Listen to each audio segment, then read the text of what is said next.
ಎಲ್ರಿಗೂ ನಾರಾಯಣ ಗುರು ಅವರ ಜಯಂತಿಯ ಶುಭಾಶಯಗಳು.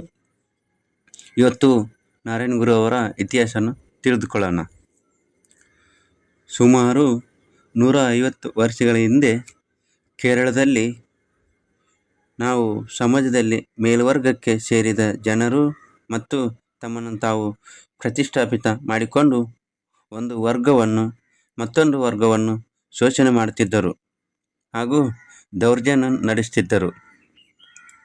ಜಾತಿ ಭೇದ ಮತ್ತು ಅಸ್ಪೃಶ್ಯತೆಯ ಪಿಡುಗು ಜನಸಮೂಹದಲ್ಲಿ ಉಸಿರುಗಟ್ಟಿ ನಿಂತಿತು.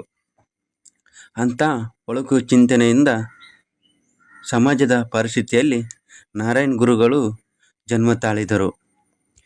ಕೇರಳದ ಸಮಸ್ತ ಕೆಳವರ್ಗದ ಜನರನ್ನು ಮೇಲೆತ್ತುವ ಪ್ರಯತ್ನವನ್ನು ನಡೆಸಿದವರು. ಸಮಾಜದಲ್ಲಿ ರಕ್ತಪಾತವಿಲ್ಲದೆ ಕ್ರಾಂತಿಯನ್ನು ಮಾಡಿದ ನಾರಾಯಣ ಗುರು ಅವರ ಬದುಕು ಮತ್ತು ಸಾಧನೆಯನ್ನು ತಿಳಿಯೋಣ. ಒಮ್ಮೆ ಸ್ವಾಮಿ ವಿವೇಕಾನಂದವರು ಸನ್ಯಾಸಿ ದೀಕ್ಷೆ ಪಡೆದ ನಂತರ ಇಡೀ ಭಾರತದಲ್ಲಿ ಪ್ರವಾಸ ಮಾಡಿದರು. ಅವರು ಕೇರಳಕ್ಕೆ ಭೇಟಿ ನೀಡಿದ ಸಂದರ್ಭದಲ್ಲಿ ಅಲ್ಲಿ ನಡೆಯುತ್ತಿದ್ದ ಶೋಷಣೆಯಿಂದ ಅವರಿಗೆ ಎಷ್ಟರ ಮಟ್ಟಿಗೆ ಬೇಸರವಾಗಿತ್ತೆಂದರೆ, ಈ ನಾಡು ಒಂದು ಹುಚ್ಚಾಸ್ಪತ್ರೆಯಂತೆ ಇದೆ ಎಂದು ಹೇಳಿದರು. ಏಕೆಂದರೆ ಆ ಸಮಯದಲ್ಲಿ ಕೆಳವರ್ಗದ ಜನರನ್ನು ಅತ್ಯಂತ ಕ್ರೂರವಾಗಿ ನಡೆಸಿಕೊಳ್ಳಲಾಗಿತ್ತು. ಕೆಳವರ್ಗದ ಜನರಿಗೆ ದೇವಾಲಯದ ಪ್ರವೇಶವಿರಲಿಲ್ಲ. ಅವರು ಸಾರ್ವಜನಿಕ ಬಾವಿಗಳನ್ನು ಬಳಸುವಂತಿರಲಿಲ್ಲ ಮತ್ತು ಶಿವ, ವಿಷ್ಣು, ಬ್ರಹ್ಮ, ಪಾರ್ವತಿ, ಲಕ್ಷ್ಮಿ ಮತ್ತು ಸರಸ್ವತಿ ಅವರನ್ನು ತಮ್ಮ ದೇವರೆಂದು ತಿಳಿದುಕೊಳ್ಳಲು ಅವಕಾಶವಿರಲಿಲ್ಲ. ಶೂದ್ರ ವರ್ಗದಲ್ಲಿ ಒಂದು ಹೆಣ್ಣಾಗಿ ಹುಟ್ಟುವುದೇ ಒಂದು ಶಾಪವಾಗಿತ್ತು. ಕೆಳವರ್ಗದ ಮಹಿಳೆ ಹೂ ಮುಡಿಯುವಂತಿರಲಿಲ್ಲ. ಯಾವುದೇ ಒಡವೆ ಧರಿಸುವಂತಿರಲಿಲ್ಲ. ಕೆಳವರ್ಗದವರು ಅನಿಸಿಕೊಂಡವರು ತಮ್ಮ ನೆರಳನ್ನು ಮೇಲ್ವರ್ಗದ ಜನರ ಮೇಲೆ ಬೀಳದಂತೆ ನಡೆಸಿಕೊಳ್ಳಲಾಗಿತ್ತು. ಮೇಲ್ವರ್ಗದಿಂದ ದೂರದಲ್ಲೇ ನಿಂತು ಮಾತನಾಡಬೇಕಿತ್ತು. ಈ ಕ್ರೂರ ಕೆಟ್ಟ ಪದ್ಧತಿಗಳು ಕೇವಲ ಹಿಂದೂ ಧರ್ಮದಲ್ಲಿ ಮಾತ್ರ ಇತ್ತು. ಮುಸ್ಲಿಮ ಮತ್ತು ಕ್ರೈಸ್ತ ಧರ್ಮದಲ್ಲಿ ಈ ರೀತಿ ಕಾಣುತ್ತಿರಲಿಲ್ಲ. ಕೆಳವರ್ಗದ ಜನರು ಮುಸ್ಲಿಂ ಮತ್ತು ಕ್ರೈಸ್ತ ಧರ್ಮಕ್ಕೆ ಮತಾಂತರ ಹೊಂದುವ ಅವಕಾಶವಿತ್ತು. ಈ ಸಂದರ್ಭದಲ್ಲಿ ಕೆಳವರ್ಗದವರು ಹಿಂದೂ ಧರ್ಮದಲ್ಲಿ ಉಳಿದುಕೊಳ್ಳಲು ಕಾರಣರಾದವರು ನಾರಾಯಣ ಗುರು.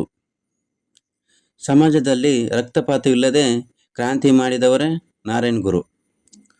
ಅವರು ಜಾತಿ ಕ್ರೌರ್ಯದ ವಿರುದ್ಧ ಹೋರಾಟ ಮಾಡಿದರು ಹಾಗೂ ಅದರ ಜೊತೆಗೇನೆ ಧಾರ್ಮಿಕತೆ ಮೂಲಕವೂ ಹೋರಾಟ ಮಾಡಿದರು. ಇನ್ನು ನಾರಾಯಣ ಗುರು ಅವರ ಜೀವನ ಚರಿತ್ರೆ. ನಾರಾಯಣ ಗುರು ಅವರು ಆಗಸ್ಟ್ 20, 1856 ರಂದು ಕೇರಳದ ತಿರುವನಂತಪುರಂ ಜಿಲ್ಲೆಯ ಚಂಪಾಜಂತಿ ಗ್ರಾಮದಲ್ಲಿ ಈಳುವ ಕುಟುಂಬದಲ್ಲಿ ಜನಿಸಿದರು. ಅವರ ತಂದೆಯ ಹೆಸರು ಮದನ್ ಹಾಸನ್ ಮತ್ತು ತಾಯಿ ಕುಟ್ಯಮ್ಮ. ಅವರ ತಂದೆ ಮದನ್ ಹಾಸನ್ ಅವರು ಕೃಷಿಕರಾಗಿದ್ದರು ಹಾಗೂ ಖಗೋಳಶಾಸ್ತ್ರ ಮತ್ತು ಆಯುರ್ವೇದ ಪಂಡಿತರಾಗಿದ್ದರು. ವಾರಕ್ಕೊಮ್ಮೆ ಅವರು ಮನೆಯ ಚಾವಡಿಯಲ್ಲಿ ಗ್ರಾಮಸ್ಥರು ಮದನ್ ಅವರಿಂದ ರಾಮಾಯಣ, ಮಹಾಭಾರತ ಪ್ರವಚನ ಕೇಳಲು ಸೇರುತ್ತಿದ್ದರು. ಬಾಲಕ ನಾರಾಯಣ ಅವರನ್ನು ಎಲ್ಲರೂ ನಾನು ಎಂದು ಕರೆಯುತ್ತಿದ್ದರು. ಚಿಕ್ಕ ವಯಸ್ಸಿನಲ್ಲೇ ವೈಚಾರಿಕತೆಯನ್ನು ಮೈಗೂಡಿಸಿಕೊಂಡಿದ್ದರು. ಬಾಲ್ಯದಲ್ಲಿ ಸಂಸ್ಕೃತ ಮತ್ತು ತಮಿಳನ್ನು ಕಲಿಸಿದರು. 23ನೇ ವಯಸ್ಸಿನಲ್ಲಿ ಸ್ಥಳೀಯ ಶಾಲೆಯಲ್ಲಿ ಪಾಠ ಮಾಡುತ್ತಾ ನಾನು ಮಾಸ್ಟರ್ ಎಂಬ ಹೆಸರನ್ನು ಗಳಿಸಿದರು. ಶಿವ ಮತ್ತು ಸುಬ್ರಹ್ಮಣ್ಯನ ಗೀತೆಗಳನ್ನು ಹಾಡತೊಡಗಿದರು. 26ನೇ ವಯಸ್ಸಿನಲ್ಲಿ ಚಟ್ಟಂಪಿಳ್ಳಿಯ ಸ್ವಾಮಿಕಲ್ ಅವರನ್ನು ಗುರುವಾಗಿ ಸ್ವೀಕರಿಸಿ ಅವರಿಂದ ಧ್ಯಾನ ಮತ್ತು ಯೋಗವನ್ನು ಕಲಿತರು. ನಂತರ ಅವರು ಮರವತಮಲದಲ್ಲಿರುವ ಪಿಲತ್ತಂಡಳ ಗುಹೆಯಲ್ಲಿ ಧ್ಯಾನ ಅಭ್ಯಾಸ ಮಾಡಿದರು. ಎಲ್ಲ ಜೀವಿಗಳು ದೇವರ ಮಕ್ಕಳು ಮತ್ತು ಪ್ರಕೃತಿಯ ಮಕ್ಕಳೆಂದು ಹೇಳಿದರು. ಕೆಳವರ್ಗದ ಜನರಿಗೆ ದೇವಸ್ಥಾನದ ಪ್ರವೇಶದ ಬಗ್ಗೆ ಯೋಚಿಸಿದ ನಾರಾಯಣ್ ಗುರು ಅವರು ನಿಮ್ಮ ದೇಗುಲದ ಪ್ರವೇಶ ಅನುಮತಿ ಕೊಡಿ ಎಂದು ಯಾರನ್ನು ಬೇಡಿಕೊಳ್ಳಲಿಲ್ಲ ಮತ್ತು ಹೋಗಲಿಲ್ಲ.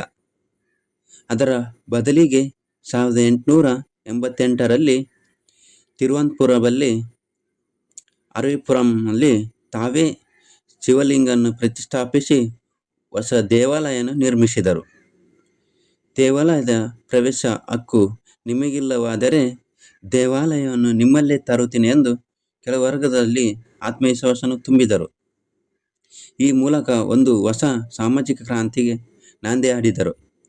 ಅಸ್ಪೃಶ್ಯರಿಗೆ ದೇವರ ಪೂಜೆ ಹಕ್ಕನ್ನು ನೀಡಿದರು ಮತ್ತು ಅವರನ್ನು ಜಾಗೃತಗೊಳಿಸಿದರು.